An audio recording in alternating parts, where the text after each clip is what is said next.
Everyone, welcome to the channel. इस video में हम एक नया चैप्टर शुरू करने वाले हैं जिसका नाम है केमिकल रिएक्शंस एंड इक्वेशंस। जैसे कि आपको इसके नाम से समझ आ ही रहा होगा कि इस चैप्टर में हम थोड़ी सी केमिकल रिएक्शंस और थोड़ी सी उनकी इक्वेशंस के बारे में जानेंगे और ये बड़ा ही इंटरेस्टिंग चैप्टर होने वाला है। देखते रहिए और बने रहिए। अब ये बताओ, थोड़े बहुत सवाल है। जब हमारे पास एक कुकर है हमारा और उसमें हमारे जब पॉपकॉर्न जल गए सारे, तो इससे क्या समझ आता है? अगर जैसे कि हमारे पास हम फूड को डाइजेस्ट करते हैं, अपने पेट से निकाल के यहाँ से निकालते हैं, तो इससे हम क्या समझे? जैसे कि आप ले सकते हैं कि रेस्पिरेशन, जब हम है और हम हवा लेते हैं, ऑक्सीजन लेते हैं और CO2 देते हैं, ये कैसे चेंजेस है? ये सब क्या है? ये सारे हैं केमिकल चेंजेस, जिसमें हमें नया सब्सटेंस मिल रहा है। हर एक चीज से हमें नया सब्सटेंस मिल रहा है और ये चेंजेस इरिवर्सिबल है। तो इन सारे चेंजेस को हम केमिकल चेंजेस के नाम से जानते हैं। एक चेंज मैं आपको एक एग्जांपल देती हूँ। जैसे हमारे पास एक मैग्नीशियम रिबन है, मैग्नीशियम इज Mg। हमारे पास ये रिबन है, इसमें हमने इसे जला दिया, O2 में हमने इसे जला दिया, तो क्या बनेगा? इससे बनता है magnesium oxide. Magnesium oxide form है जिसे हम MgO के नाम से जानते हैं। ये जो पूरा चेंज है ये भी एक केमिकल चेंज है। इसे अगर हम इस फॉर्म में लिखेंगे तो ये हमारे लिए केमिकल इक्वेशन बन जाएगी। इस फॉर्म में केमिकल चेंजेस को लिखना is known as chemical equations. Yes, जी हाँ। तो अब हम थोड़ी और इक्वेशंस के बारे में जानते हैं इस चैप्टर में। Let's see. हमारी बुक में हमें थोड़ी बहुत ऑब्जर्वेशन दी गई है जिससे हम बता सकते हैं कि केमिकल चेंज हैज अकर्ड। तो वो ऑब्जर्वेशन क्या है? हमारे पास ऐसी 4 ऑब्जर्वेशन है। जी हाँ, 4 ऑब्जर्वेशन। पहली है, अगर कोई भी चेंज इन स्टेट हुआ है, अगर स्टेट बदले, जैसे सॉलिड से लिक्विड हो गया, लिक्विड से गैस हो गया, या फिर गैस से वापस सॉलिड हो गया, या कोई भी ऐसे चेंज इन स्टेट होगा तो केमिकल चेंज होगा। दूसरा है चेंज इन कलर। किसी भी चीज का रंग बदल गया, जैसे लाल से नीला हो गया, ब्लू से ग्रीन हो गया, कोई भी अगर कलर में चेंज होएगा तो वो भी केमिकल चेंज में ही आएगा। Thirdly we have evolution of gas. अगर एक गैस निकल रही है, जैसे in most of the cases hydrogen gas निकल रही है, या फिर कोई भी अगर गैस निकल रही है, तो मतलब ये केमिकल चेंज है। और चौथा और आखिरी चेंज है चेंज इन टेम्परेचर यानी वो गर्म हो गया, हीट निकल गई उसमें से। ऐसे कुछ होता है जिसमें हम हीट देते हैं और कुछ होते हैं जिसमें हीट निकलती है। इसमें हम कह सकते हैं एंडोथर्मिक और एक्सोथर्मिक। एंडो में क्या होता है, हम हीट देते हैं, गिव हीट, और एक्सो में हीट निकलती है, कम आउट। ठीक है, तो एंडो होता है जिसमें हम हीट देंगे और एक्सो होगा कि इसमें हीट मिलेगी, एक्सोथर्मिक एंड एंडोथर्मिक। तो ये जो टेम्परेचर है, अगर ये 4 चेंजेस होंगे, अगर ये भी कोई भी 4 चीजें हमें देखने को मिलेगी, यानी कि इक्वेशन तो बना लिया। जैसे हमने पहली इक्वेशन हमने बनाई है, हम मैग्नीशियम में अगर हम O2 लेके इसे जलाएंगे तो वो MgO बनेगा, है ना। पर यहाँ पे अगर आप देख सकते हो तो हमने 9th में एक चीज पढ़ी, that was conservation of mass, law of conservation of mass. ये जो लॉ था ये हमें क्या बताता था? ये जो हमने क्लास 9th में लॉ पढ़ा था, ये कहता था कि दोनों तरफ, यानी कि इस साइड और इस साइड, यानी कि रिएक्टेंट्स जो रिएक्ट कर रहे हैं और जो प्रोडक्ट उसका बन रहा है, इन दोनों में सेम चीज होगी। मतलब इन दोनों का मास सेम होएगा, दोनों का मास सेम होएगा। पर यहाँ पे अगर आप इस इक्वेशन में देखो, क्या यहाँ पे इसमें दोनों का मास सेम है? Mg यहाँ पे एक है, यहाँ पे भी एक Mg है मैग्नीशियम, पर यहाँ पे 2 ऑक्सीजन है और वहां पे सिर्फ 1 ऑक्सीजन है।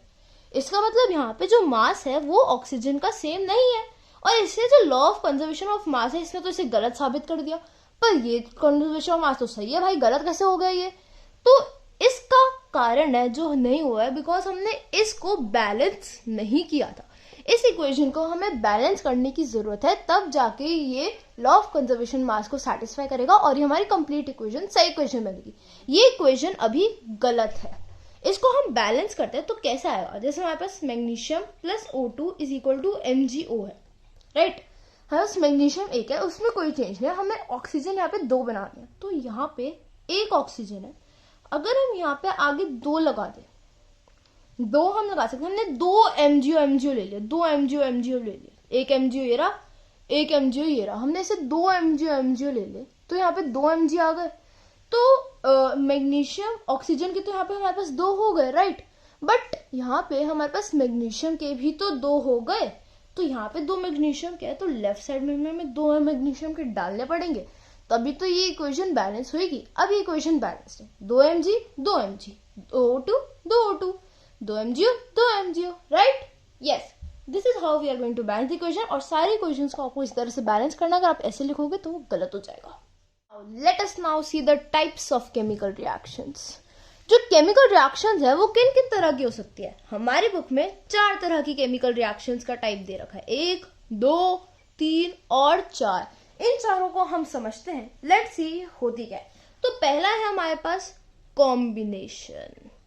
What is this combination reaction? Combination reaction वो होता है जब बहुत सारी चीजें मिलके एक चीज बनाती हैं, उसे हम कॉम्बिनेशन रिएक्शन कहते हैं। जैसे कि हम थोड़े एग्जांपल ले लेते हैं।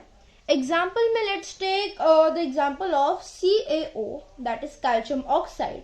अगर हम इसे वाटर में डालेंगे तो हमारे पास कैल्शियम हाइड्रोक्साइड आएगी।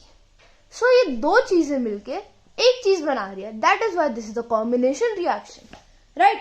हम एक और एग्जांपल लेते हैं इसका, जैसे कि कार्बन में अगर हमने O2 डाला तो वो CO2 बनाता है। 2 चीजें मिलके एक चीज बना रही है। एक है हाइड्रोजन में अगर हम ऑक्सीजन डालते हैं तो वो मिलके वाटर बनाता है। ये सारी reaction are the examples of combination reaction, जिसमें बहुत सारी चीजें मिलके एक चीज बना रही है। अब हम देखते हैं हमारा अगला type of reaction, that is decomposition। The decomposition reaction, ये कैसा रिएक्शन है? जैसे यहाँ पे बहुत सारी चीजें मिलके एक चीज बनाती है, decomposition रिएक्शन में एक चीज टूट के बहुत सारी चीज बन जाती है। बस कॉम्बिनेशन रिएक्शन का ये उल्टा है, इसमें बहुत सी चीजें मिलके एक बनाती है, एक चीज टूट के बहुत सी चीज बन जाती है। Let's take some examples of decomposition reaction. जैसे कि हम देख सकते हैं FeSO4 क्योंकि सल्फेट की वैलेंसी तो 2 ही होती है ना, राइट, तो वो कट जाएगा। FeSO4 हमने लिया, that is ferrous sulphate, he green colour का होता है। अगर इससे हम हीट करते हैं तो हमारे पास आएगा Fe2O3, that is rust, SO2 and SO3। ये 2 गैसेस हमारे पास निकलेंगी जो पंजेंट गैसेस होती है, जिनकी बहुत गंदी फाउल स्मेल होती है। These gases will be released when FeSO4 is burnt and we will get Fe2O3, that is also commonly known as rust। तो ये जो है जिसमें एक चीज टूट के बहुत सारी चीजों में बन रही है, तो इसको हम कहेंगे decomposition रिएक्शन, राइट। हम एक और एग्जांपल लेते हैं decomposition रिएक्शन का। So let's take the example of calcium carbonate. जब कैल्शियम कार्बोनेट को हम बर्न करते हैं हीट के प्रेजेंस में, तो ये CaO बनता है and releases CO2 gas. This is also example of decomposition reaction where one thing breaks down into 2 things, right? One more example and last example I'll take to explain you about decomposition reaction. So let's take the example of PbNO3 whole twice. This is lead nitrate. Lead nitrate को जब हम burn करते हैं तो it becomes 2PbO plus 4NO2 plus O2। ये भी एक type of decomposition reaction है, जहां पे एक चीज टूट के 3 चीजों में बन रही है। ये सारे रिएक्शंस आपकी बुक में लिखे हुए हैं, so you have to learn these reactions.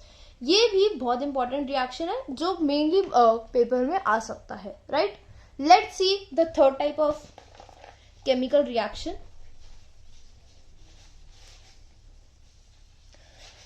So the third type we have to see is displacement.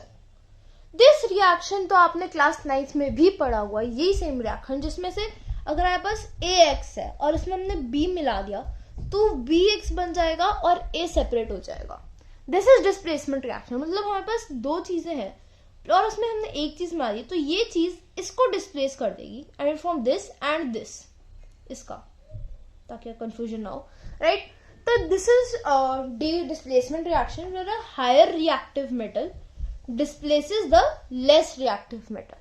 मैं आपको थोड़े एग्जाम्पल देती हूँ. Let's take some examples of displacement reaction. So the first example we are gonna take, which is very important, it is iron plus CuSO4 gives FeSO4 plus copper.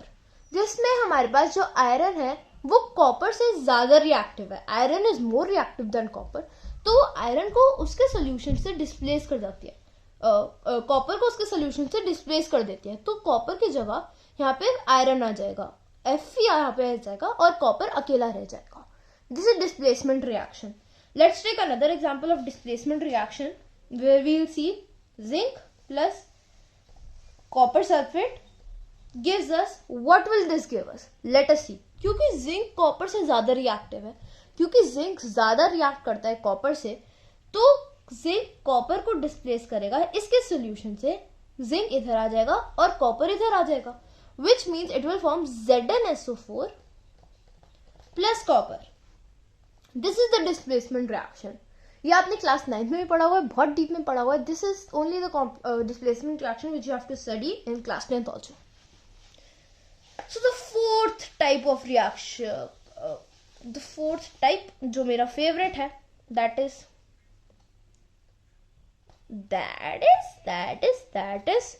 Redox reactions. Redox क्या मतलब है? Redox का मतलब होता है reduction plus oxidation. Reduction और oxidation को जब हम मिला देते हैं तो ये रिडॉक्स रिएक्शन, इसकी शॉर्ट फॉर्म रख के लिखा हुआ है रिडॉक्स रिएक्शन. अब रिडक्शन और ऑक्सीडेशन क्या है? Let us understand reduction and oxidation. तो I just explain it to in the next slide. थोड़ा सा भारी भरकम है पर मजा आता है ऐसे करने में. तो reduction, reduction and oxidation. Red इसके साथ में रिडक्शन, राइट. तो now let's see reduction and oxidation reaction. Reduction में क्या होता है? रिडक्शन में होता है जब हमारी ऑक्सीजन का लॉस होता है, मतलब जब एक सब्सटेंस से ऑक्सीजन चली जाती है तो हम कहते हैं कि उस सब्सटेंस पे रिडक्शन हो गई है. ऐसे ऑक्सीडेशन में क्या होगा? इफ यू कैन गेस, यहाँ पे ऑक्सीजन का गेन होता है. जब एक सब्सटेंस में, यहाँ पे एक सब्सटेंस है, इसमें हमने O2 डाल दी तो इसमें ऑक्सीडेशन हो गया, पर इस सब्सटेंस हमने O2 डाल के फेंक दी बाहर तो ये रिडक्शन हो गया. रिडक्शन इसलिए हम कैसे, और रिडक्शन सिर्फ उसी सब्सटेंस को जिसके पास O2 होगी, इसके पास O2 होगी तभी तो बाहर फेंक के फेंकेगा, और इसमें नहीं होगी तभी तो इसे मिलेगी, राइट. तो this is the reduction and oxidation reaction. इसे हम एक और तरीके से लिख सकते हैं. ऐसे यहाँ पे ऑक्सीडेशन का लॉस हुआ है, तो अगर हाइड्रोजन का गेन होता है तो भी रिडक्शन रिएक्शन होगा, और यहाँ पे अगर हाइड्रोजन का लॉस होता है तो भी ऑक्सीडेशन रिएक्शन होगा. इसे आप कैसे याद कर सकते हैं?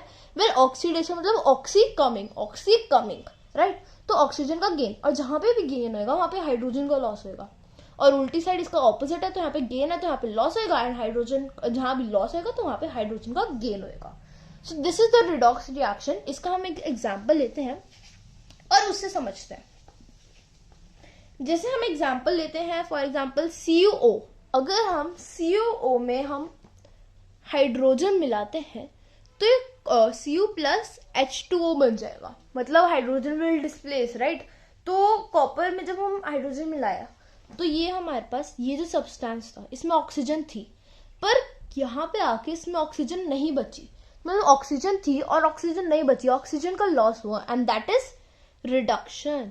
तो यहाँ पे हमें रिडक्शन देखने को मिलती है, और हाइड्रोजन में यहाँ पे कोई ऑक्सीजन नहीं थी, right.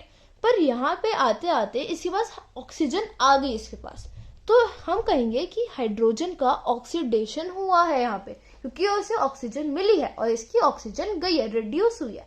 That is why this is reduction. Let us take another example of redox reaction. For example copper plus O2 gives us CuO. तो इसमें हमें रिडक्शन नहीं देखने को मिल रहा है, बट हमें सिर्फ ऑक्सीडेशन देखने को मिल रहा है, दैट इज कॉपर का ऑक्सीडेशन. यहाँ पे उसे ऑक्सीजन ऐड करिए एंड उसे कॉपर ऑक्साइड बना दिए गए. So this is getting oxidised, right. Let us take a last example for redox reactions. Let us take the example of ZnO plus C will give us Zn plus CO. इस reaction में कहाँ पे reduction हो रही है, कहाँ पे oxidation हो रही है? Do mention it in the comment section below. So that I also know कि आपको ये टॉपिक समझ में आ गया है, राइट। अब बढ़ते हैं हमारे आखिरी टॉपिक के ऊपर, that is corrosion and rancidity. Effects of oxidation, that are corrosion and rancidity. ये दो हमें पढ़ने हैं, लास्ट टॉपिक है हमारा। तो करोजन और रैंसिडिटी होते क्या है, इनमें क्या होता है? करोजन में क्या होता है? करोजन में कोई भी एक हमारे पास एक सब्सटेंस है, एक मेटल है, एक सब्सटेंस है हमारे पास, जब उसके बाहर के एटमॉस्फेयर उस पर अटैक करता है, कोई भी बाहर का एटमॉस्फेयर में सब्सटेंसेस है जैसे कि मॉइस्चर, एसिड, ऐसे कोई भी सब्सटेंसेस जब एक मेटल को अटैक करते हैं तो हम कहते हैं ये मेटल करोड हो गया, right. So this metal is said to be corroded, ये मेटल करोड हो गया, दिस इज कॉल्ड करोजन। इसका एग्जाम्पल है जैसे जब आयरन रस्ट होता है, तो आयरन पे ह्यूमिडिटी और ऑक्सीजन रिएक्ट करता है, तब भी वो आयरन रस्ट होता है। तो this is example of corrosion. और हम देख सकते हैं एक एग्जांपल जैसे कि कॉपर पे ग्रीन लेयर चढ़ जाती है, this is also the example of corrosion. जब बाहर का एटमॉस्फेयर से उस पर ग्रीन लेयर चल जाती है, that is copper carbonate CuCO3, ये जब लेयर चल जाती है इस पे, तो फिर इसे करोजन ही कहते हैं। रैंसिडिटी क्या होता है? रैंसिडिटी होता है जब एक मटेरियल जिसमें फैट होता है, जिसमें ऑयल होता है, जब ये दोनों चीजें होती है एक मटेरियल में और ये ऑक्सीडाइज हो जाते हैं।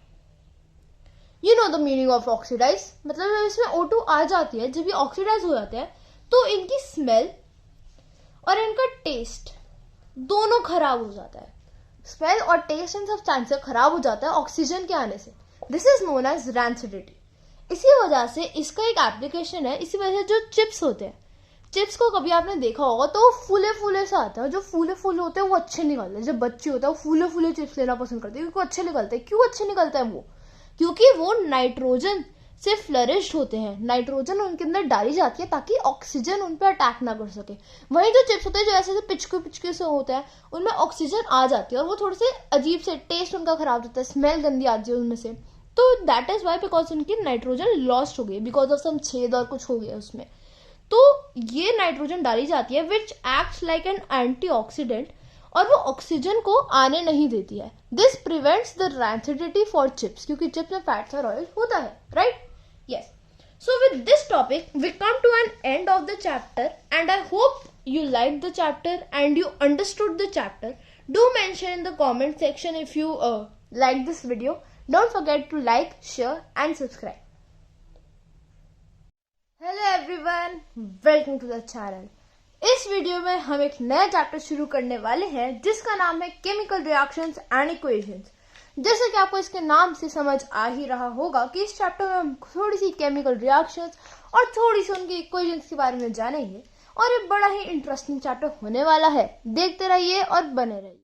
अब ये बताओ, थोड़े बहुत सवाल है। जब हमारे पास एक कुकर है हमारा और उसमें हमारे जब पॉपकॉर्न जल गए सारे, तो इससे क्या समझ आता है? अगर जैसे कि हमारे पास हम फूड को डाइजेस्ट करते हैं, अपने पेट से निकाल के यहाँ से निकालते हैं, तो इससे हम क्या समझे? जैसे कि आप ले सकते हैं कि रेस्पिरेशन, जब हम है और हम हवा लेते हैं, ऑक्सीजन लेते हैं और CO2 देते हैं, ये कैसे चेंजेस है? ये सब क्या है? ये सारे हैं केमिकल चेंजेस, जिसमें हमें नया सब्सटेंस मिल रहा है। हर एक चीज से हमें नया सब्सटेंस मिल रहा है और ये चेंजेस इरिवर्सिबल है। तो इन सारे चेंजेस को हम केमिकल चेंजेस के नाम से जानते हैं। एक चेंज मैं आपको एक एग्जांपल देती हूँ। जैसे हमारे पास एक मैग्नीशियम रिबन है, मैग्नीशियम इज Mg। हमारे पास एक रिबन है, इसमें हमने इसे जला दिया, O2 में हमने इसे जला दिया, तो क्या बनेगा? इससे बनता है magnesium oxide. Magnesium oxide form है जिसे हम MgO के नाम से जानते हैं। ये जो पूरा चेंज है ये भी एक केमिकल चेंज है। इसे अगर हम इस फॉर्म में लिख लेंगे तो ये हमारे लिए केमिकल इक्वेशन बन जाएगी। इस फॉर्म में केमिकल चेंजेस को लिखना is known as chemical equations. Yes, जी हाँ। तो अब हम थोड़ी और इक्वेशंस के बारे में जानते हैं इस चैप्टर में। लेट्स सी, हमारी बुक में हमें थोड़ी बहुत ऑब्जर्वेशन दी गई है जिससे हम बता सकते हैं कि केमिकल चेंज हैज अकर्ड। तो वो ऑब्जर्वेशन क्या है? हमारे पास ऐसी 4 ऑब्जर्वेशन है। जी हाँ, 4 ऑब्जर्वेशन। पहली है, अगर कोई भी चेंज इन स्टेट हुआ है, अगर स्टेट बदले, जैसे सॉलिड से लिक्विड हो गया, लिक्विड से गैस हो गया, या फिर गैस से वापस सॉलिड हो गया, या कोई भी ऐसे चेंज इन स्टेट होगा तो केमिकल चेंज होगा। दूसरा है चेंज इन कलर, किसी भी चीज का रंग बदलेगा, जैसे लाल से नीला हो गया, ब्लू हो गया, ब्लू से ग्रीन हो गया, कोई भी अगर कलर में चेंज होएगा तो वो भी केमिकल चेंज में ही आएगा। Thirdly we have evolution of gas. अगर एक गैस निकल रही है, जैसे in most of the cases hydrogen gas निकल रही है, या फिर कोई भी अगर गैस निकल रही है, तो मतलब ये केमिकल चेंज है। और चौथा और आखिरी चेंज है चेंज इन टेम्परेचर। टेम्परेचर यानी वो गर्म हो गया, हीट निकल गई उसमें से। ऐसे कुछ होता है जिसमें हम हीट देते हैं और कुछ होते हैं जिसमें हीट निकलती है। इसमें हम कह सकते हैं एंडोथर्मिक और एक्सोथर्मिक। एंडो में क्या होता है, हम हीट देते हैं, गिव हीट, और एक्सो में हीट निकलती है, कम आउट, ठीक है। तो एंडो होता है जिसमें हम हीट देंगे, और एक्सो है कि इसमें हीट मिलेगी, एक्सोथर्मिक एंड एंडोथर्मिक। तो ये जो टेम्परेचर है, अगर ये 4 चेंजेस होंगे, अगर ये भी कोई भी 4 चीजें हमें देखने को मिलेगी, यानी कि chemical change has occurred, right. Equation तो बना लिया, जैसे हमने पहली इक्वेशन हमने बनाई है, हम मैग्नीशियम में अगर हम O2 लेके इसे जलाएंगे तो MgO बनेगा, है ना। पर यहाँ पे अगर आप देख सकते हो तो हमने 9th में एक चीज पढ़ी, that was conservation of mass, law of conservation of mass. ये जो लॉ था ये हमें क्या बताता था, ये जो हमने क्लास 9th में लॉ पढ़ा था, ये कहता था कि दोनों तरफ, यानी कि इस साइड और इस साइड, यानी कि रिएक्टेंट्स जो रिएक्ट कर रहे हैं और जो प्रोडक्ट उसका बन रहा है, इन दोनों में सेम चीज होगी, मतलब इन दोनों का मास सेम होएगा, दोनों का मास सेम होएगा। पर यहाँ पे अगर आप इस इक्वेशन में देखो, क्या यहाँ पे इसमें दोनों का मास सेम है, लाइक Mg यहाँ पे एक है, यहाँ पे भी एक Mg है मैग्नीशियम, पर यहाँ पे 2 ऑक्सीजन है और वहां पे सिर्फ 1 ऑक्सीजन है। इसका मतलब यहाँ पे जो मास है वो ऑक्सीजन का सेम नहीं है, और इससे जो law of conservation of mass है, इसने तो इसे गलत साबित कर दिया। पर ये कंजर्वेशन ऑफ मास तो सही है भाई, गलत कैसे हो गया ये। तो इसका कारण है जो नहीं हुआ है, बिकॉज हमने इसको बैलेंस नहीं किया था। इस इक्वेशन को हमें बैलेंस करने की जरूरत है, तब जाके ये लॉ ऑफ कंजर्वेशन मास को सेटिस्फाई करेगा और ये हमारी कंप्लीट इक्वेशन सही इक्वेशन बनेगी। ये इक्वेशन अभी गलत है, इसको हम बैलेंस करते हैं तो कैसे आएगा, जैसे हमारे पास magnesium plus O2 is equal to MgO है, राइट। हमारे पास मैग्नीशियम एक है, उसमें कोई चेंज नहीं है, हमें ऑक्सीजन यहाँ पे 2 बना दिया, तो यहाँ पे 1 ऑक्सीजन है। अगर हम यहाँ पे आगे 2 लगा दें, 2 हम लगा सकते हैं, हमने 2 MgO ले लिया, 2 MgO ले लिया, 1 MgO ये रहा, 1 MgO ये रहा, हमने इसे 2 MgO ले लिए, तो यहाँ पे 2 Mg आ गए। तो मैग्नीशियम ऑक्सीजन के तो यहाँ पे हमारे पास 2 हो गए, राइट। बट यहाँ पे हमारे पास मैग्नीशियम के भी तो 2 हो गए, तो यहाँ पे 2 मैग्नीशियम के है, तो लेफ्ट साइड में हमें 2 मैग्नीशियम के डालने पड़ेंगे, तभी तो ये इक्वेशन बैलेंस होगी। अब ये इक्वेशन बैलेंस्ड है, 2 Mg 2 Mg, 2 O2 2 O2, 2 MgO 2 MgO, right. Yes, this is how we are going to balance the equation. और सारे इक्वेशंस को आपको इस तरह से बैलेंस करना, अगर आप ऐसे लिखोगे तो वो गलत हो जाएगा। Let us now see the types of chemical reactions. जो केमिकल रिएक्शंस है वो किन किन तरह की हो सकती है। हमारी बुक में 4 तरह की केमिकल रिएक्शंस का टाइप दे रखा है, 1 2 3 और 4। इन चारों को हम समझते हैं, लेट्स सी होती क्या है। तो पहला है हमारे पास combination. What is this combination reaction? Combination reaction वो होता है जब बहुत सारी चीजें मिलके एक चीज बनाती है, उसे हम कॉम्बिनेशन रिएक्शन कहते हैं। जैसे कि हम थोड़े एग्जाम्पल ले लेते हैं।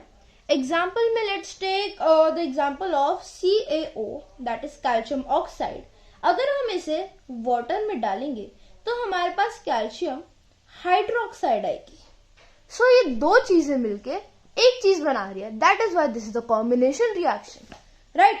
हम एक और एग्जांपल लेते हैं इसका, जैसे कि कार्बन में अगर हमने O2 डाला तो वो CO2 बनाता है, 2 चीजें मिलके एक चीज बना रही है। एक है हाइड्रोजन में अगर हम ऑक्सीजन डालते हैं तो वो मिलके वाटर बनाता है। ये सारी reaction are the examples of combination reaction, जिसमें बहुत सारी चीजें मिलके एक चीज बना रही है। अब हम देखते हैं हमारा अगला type of reaction, that is decomposition. The decomposition reaction. ये कैसा रिएक्शन है? जैसे यहाँ पे बहुत सारी चीजें मिलके एक चीज बनाती है, डीकॉम्पोजिशन रिएक्शन में एक चीज टूट के बहुत सारी चीज बन जाती है। बस कॉम्बिनेशन रिएक्शन का ये उल्टा है, इसमें बहुत सी चीजें मिलकर एक बनाती है, एक चीज टूट के बहुत सी चीज बन जाती है। Let's take some examples of decomposition reaction. जैसे कि हम देख सकते हैं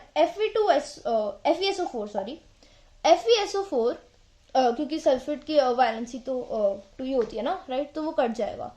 FeSO4 हमने लिया, that is ferrous sulphate, he green colour का होता है।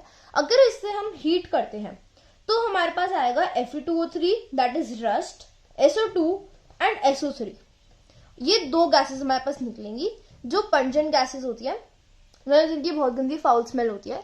These gases will be released when FeSO4 is burnt and we will get Fe2O3 that is also commonly known as rust। तो ये जो है जिसमें एक चीज टूट के बहुत सारी चीजों में बन रही है, तो इसको हम कहेंगे डीकॉम्पोजिशन रिएक्शन, राइट। हम एक और एग्जांपल लेते हैं डीकॉम्पोजिशन रिएक्शन का। So let's take the example of calcium carbonate. जब कैल्शियम कार्बोनेट को हम बर्न करते हैं हीट के प्रेजेंस में, तो ये CaO बनता है and releases CO2 gas. This is also example of decomposition reaction where one thing breaks down into 2 things, right? One more example and last example I'll take to explain you about decomposition reaction. So let's take the example of PbNO3 whole twice.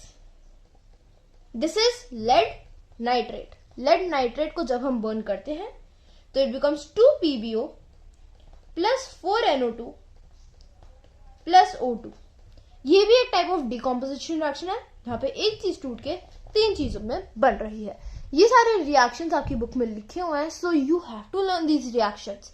ये भी बहुत important reaction है जो mainly paper में आ सकता है, right. Let's see the third type of chemical reaction.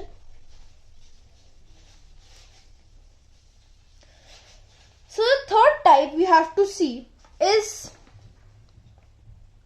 Displacement. This reaction तो आपने क्लास 9th में भी पढ़ा हुआ है, यही सेम रिएक्शन जिसमें से अगर हमारे पास AX है और इसमें हमने B मिला दिया तो BX बन जाएगा और A सेपरेट हो जाएगा।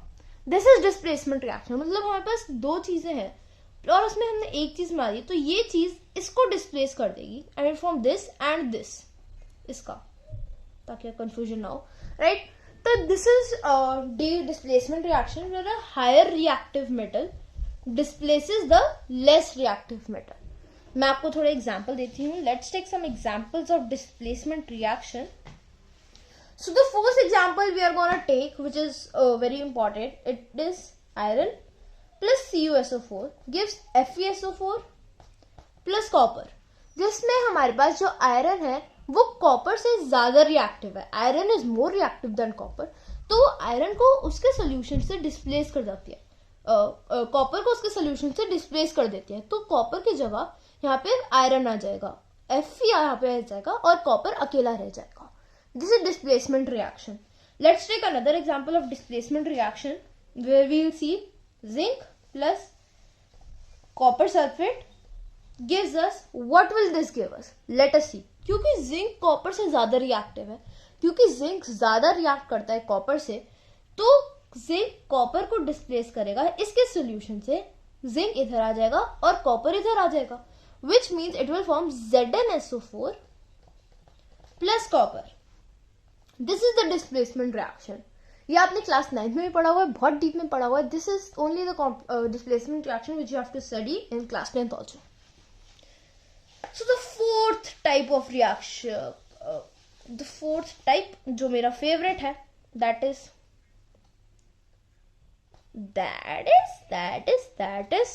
Redox reactions. रिडॉक्स क्या मतलब है? रिडॉक्स का मतलब होता है रिडक्शन प्लस ऑक्सीडेशन। रिडक्शन और ऑक्सीडेशन को जब हम मिला देते हैं तो ये रिडॉक्स रिएक्शन, इसकी शॉर्ट फॉर्म रख के लिखा हुआ है रिडॉक्स रिएक्शन। अब रिडक्शन और ऑक्सीडेशन क्या है? Let us understand reduction and oxidation.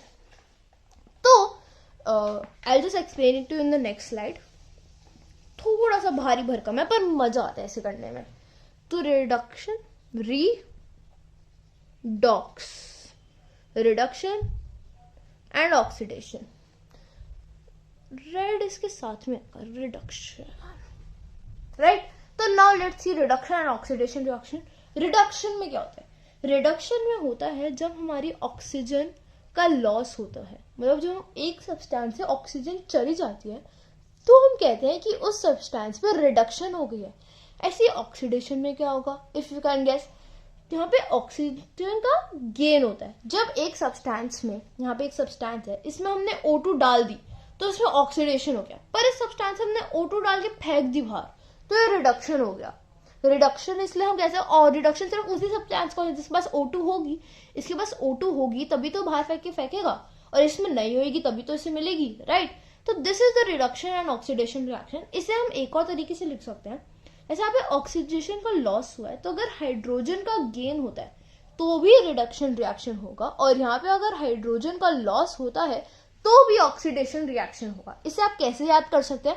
Well, oxidation मतलब ऑक्सी कमिंग, राइट। तो ऑक्सीजन का गेन, और जहां पे भी गेन होगा वहां पे हाइड्रोजन का लॉस होगा, और उल्टी साइड इसका ऑपोजिट है, तो यहाँ पे गेन है तो यहाँ पे लॉस होगा, एंड हाइड्रोजन जहां भी लॉस होगा तो वहां पे हाइड्रोजन का गेन होगा।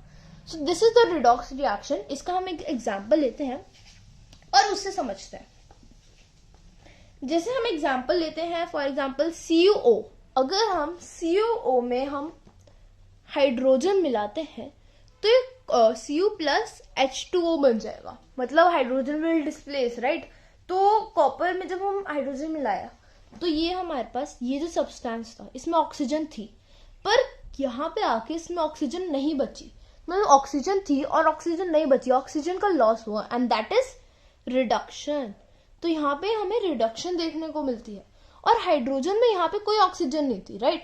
पर यहाँ पे आते आते इसके पास ऑक्सीजन आ गई इसके पास, तो हम कहेंगे कि हाइड्रोजन का ऑक्सीडेशन हुआ है यहाँ पे, क्योंकि उसे ऑक्सीजन मिली है और इसकी ऑक्सीजन गई है, रिड्यूस हुई है। That is why this is reduction. Let us take another example of redox reaction. For example copper plus O2 gives us CuO। तो इसमें हमें रिडक्शन नहीं देखने को मिल रहा है, बट हमें सिर्फ ऑक्सीडेशन देखने को मिल रहा है, दैट इज कॉपर का ऑक्सीडेशन। यहाँ पे उसे ऑक्सीजन ऐड करिए एंड उसे कॉपर ऑक्साइड बना दिया गया, so this is getting oxidised, right. Let us take a last example for redox reactions. Let us take the example of ZnO plus C will give us Zn plus CO. इस reaction में कहाँ पे reduction हो रही है, कहाँ पे oxidation हो रही है? Do mention it in the comment section below so that I also know कि आपको ये टॉपिक समझ में आ गया है, राइट। अब बढ़ते हैं हमारे आखिरी टॉपिक के ऊपर, that is corrosion and rancidity. Effects of oxidation that are corrosion and rancidity, ये दो हमें पढ़ने हैं, लास्ट टॉपिक है हमारा। तो corrosion और rancidity होते क्या है, इनमें क्या होता है?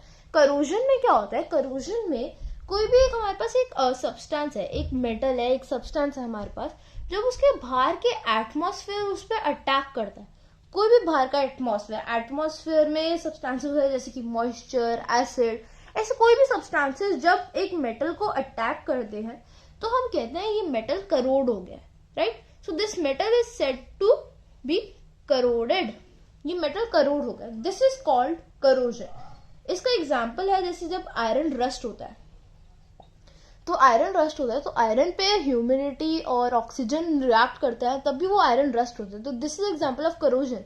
और हम देख सकते हैं एक एग्जांपल जैसे कि कॉपर पे ग्रीन लेयर चढ़ जाती है, this is also the example of corrosion. जब बाहर का एटमॉस्फेयर से उस पर ग्रीन लेयर चल जाती है, that is copper carbonate CuCO3। ये जब लेयर चल जाती है इस पे तो फिर इसे करोजन ही कहते हैं। रैंसिडिटी क्या होता है? रैंसिडिटी होता है जब एक मटेरियल जिसमें फैट होता है, जिसमें ऑयल होता है, जब ये दोनों चीजें होती है एक मटेरियल में और ये ऑक्सीडाइज हो जाते हैं। You know the meaning of oxidise, मतलब जब इसमें O2 आ जाती है, जब ये ऑक्सीडाइज हो जाते हैं तो इनकी स्मेल और इनका टेस्ट दोनों खराब हो जाता है। स्मेल और टेस्ट इन सब्सटेंसेस खराब हो जाता है ऑक्सीजन के आने से, this is known as rancidity. इसी वजह से इसका एक एप्लीकेशन है, इसी वजह से जो चिप्स होते हैं, चिप्स को कभी आपने देखा होगा तो फूले फूले से आता है, जो फूले फूले होते हैं वो अच्छे निकलते हैं। जब बच्चे होते हैं वो फूले फूले चिप्स लेना पसंद करते हैं क्योंकि अच्छे निकलते हैं। क्यों अच्छे निकलता है वो?